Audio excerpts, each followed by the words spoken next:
بسم اللہ الرحمن الرحیم۔ السلام علیکم۔ امید کرتا ہوں سارے دوست خیر و عافیت سے ہوں گے۔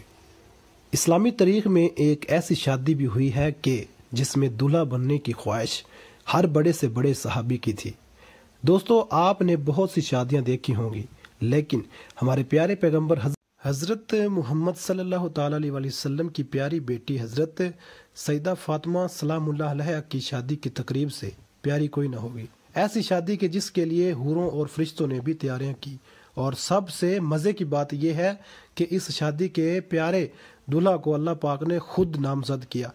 اللہ کی قسم، دنیا بھر میں ایسی کوئی شادی نہ گزری ہوگی۔ سیدہ فاطمہ طاہرہ باقرہ عابدہ جب عہد طفولیت سے سن بلوغت کو پہنچی تو آپ کا رشتہ لے کر بہت سے جلیل و قدر صحابی حضور پاک صلی اللہ تعالیٰ علیہ وسلم کے پاس تشریف لائے، لیکن حضور نے سبھی کو یہی جواب دیا کہ مجھے اس معاملے میں اللہ پاک کے حکم کا انتظار ہے۔ کچھ ماہ بعد حضرت عبد الرحمن بن عوف اور دیگر کچھ صحابہ نے شیر خدا حضرت علی کو مشورہ دیا کہ اے علی، اب آپ بھی جائیں، سب کو انکار ہو چکا ہے، لیکن جو آپ کی نسبت نبی پاک کے ساتھ ہے وہ کسی اور کی نہیں تھی۔ حضرت علی رسول اللہ صلی اللہ تعالیٰ علیہ وسلم کی خدمت میں گئے کہ اتنی دیر گھر میں اللہ کے محبوب نے فرمایا، اے علی، آج تمہارا آنا کیا فاطمہ کے رشتے کے لیے ہے؟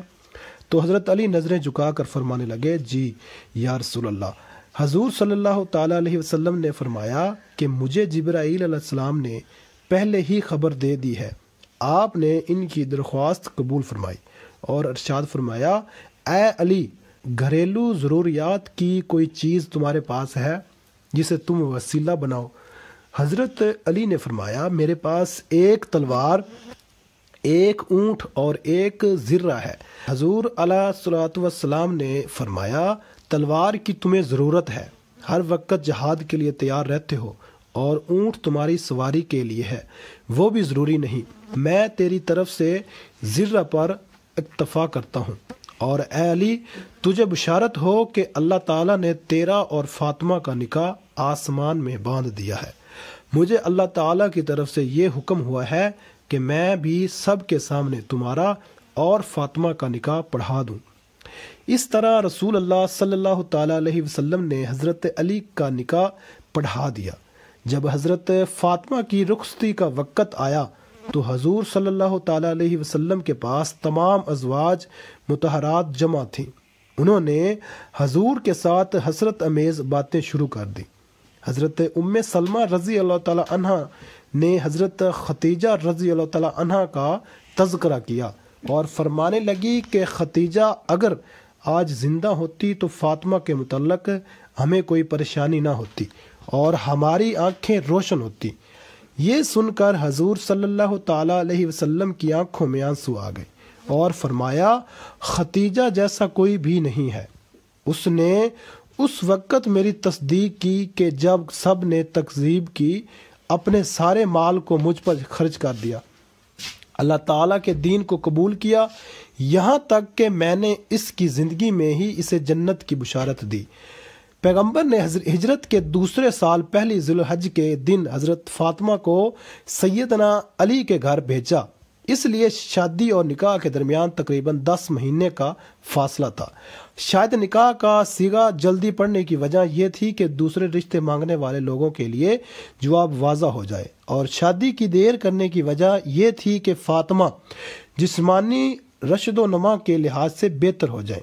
خاتون جنت کا جہیز آقا نامدار، مدنی تاجدار رسول، ذی و وقار، دونوں عالم کے مالک و مختار صلی اللہ علیہ وسلم نے شہزادی اسلام حضرت بی بی فاطمہ کو جہیز میں جو سامان دیا، اس کی فہرست یہ ہے: ایک کملی چادر، بان کی ایک چارپائی، چمڑے کا گدا جس میں روئی کی جگہ کھجور کے چھال بھری ہوئی تھی، ایک جھاگل، ایک مشک، 2 چکیاں، 2 مٹی کے گھڑے۔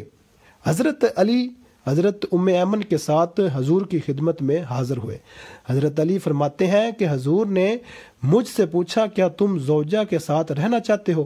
میں نے عرض کی، جی یا رسول اللہ۔ آپ صلی اللہ تعالیٰ علیہ وسلم نے ارشاد فرمایا، بڑی محبت و عزت سے انشاءاللہ عز و جل آج رات سے تم اپنی زوجہ کے ساتھ رہا کرو۔ رخصتی کے رات حضور اکرم صلی اللہ تعالیٰ علیہ وآلہ وسلم اپنی لخت جگر کو ایک نیا جوڑا عطا فرمایا۔ حضرت سیدنا علی المرتضیٰ حضرت فاطمہ سے محبت بھری گفتگو کرنے لگے، یہاں تک کہ جب رات کا اندھیرا چھا گیا تو وہ رونے لگی۔ حضرت سیدنا علی المرتضیٰ نے پھر پوچھا، اے تمام عورتوں کی سردار، کیا آپ خوش نہیں ہیں کہ میں آپ کا شوہر ہوں اور آپ میری بیوی ہیں؟ کہنے لگی، میں کیوں کر راضی نہ ہوں گی، آپ تو میری رضا بلکہ اس سے بھی بڑھ کر ہیں۔ میں تو اپنی اس حالت و معاملے کے متعلق سوچ رہی ہوں، جب میری عمر بیت جائے گی اور مجھے قبر میں داخل کر دیا جائے گا۔ آج میرا عزت و فخر کے بستر میں داخل ہونا کل قبر میں داخل ہونے کے مانند ہے۔ آج رات ہم اپنے رب کی بارگاہ میں کھڑے ہو کر عبادت کریں گے کہ وہی عبادت کا زیادہ حق رکھتا ہے۔ اس کے بعد وہ دونوں عبادت کی جگہ کھڑے ہو کر رب قدیر و عزوجل کی عبادت کرنے لگے۔ اسی لمحے ایک بوڑھی عورت نے صدا دی کہ ایک جوڑے کا سوال کرتی ہوں۔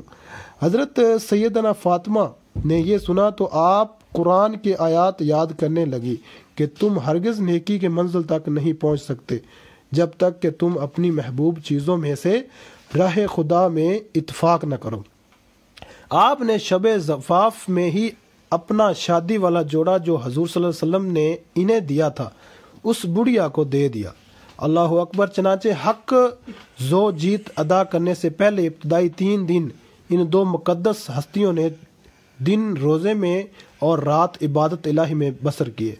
شادی کے کچھ ہی عرصے بعد نبی پاک صلی اللہ تعالیٰ علیہ وسلم حضرت فاطمہ سلام اللہ علیہ کے جدائی اور دوری کی وجہ سے پریشان رہنے لگے، اس لیے سوچا کہ بیٹی اور داماد کو گھر میں ہی جگہ دے دی جائے۔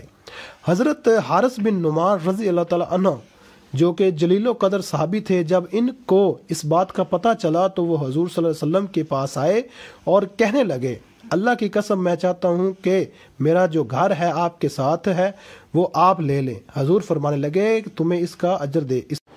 اس طرح سے حضرت علی اور حضرت فاطمہ رسول خدا کے ہمسائے بن گئے۔ سبحان اللہ۔